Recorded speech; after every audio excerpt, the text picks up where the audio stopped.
Good morning, fellow teachers. This is teacher Andrea Hedlund. I'm here to promote my English development course. So this is the second video of the series. I hope you guys watched the first one and I received some interesting feedback. I'd like you to keep sending me your advice, some recommendations, whatever you want to tell me, just do it, okay? So this video is about the neuroscience of language acquisition, which, by the way, happens to be my workshop at UEG in Umas this Friday. So if you guys are free from 5 to 7, please go check it out. It's going to be very interesting, okay?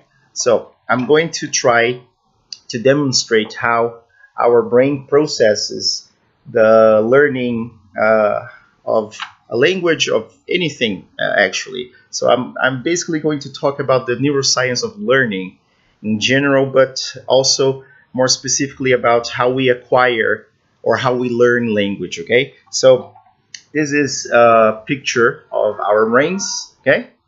And as you can see, I marked two very important structures of our brains.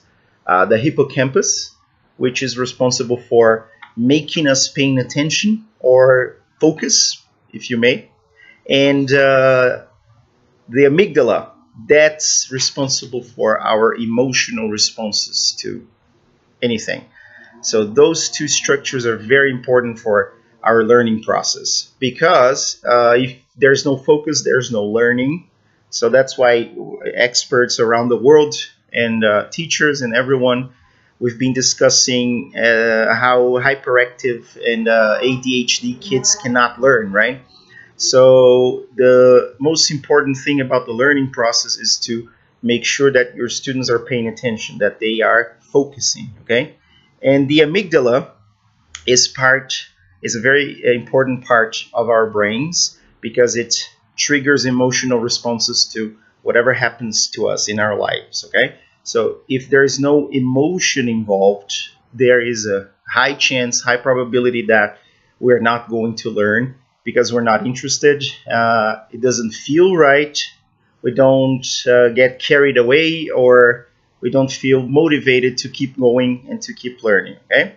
Also, I'm going to try and break two myths about learning. The first myth is that kids are better learners than adults.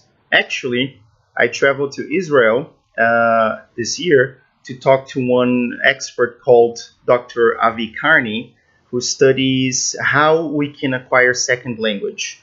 And he shows in his studies that adults can be as good learners as kids, and also even better learners, okay, given the right conditions. So I'm going to talk about that.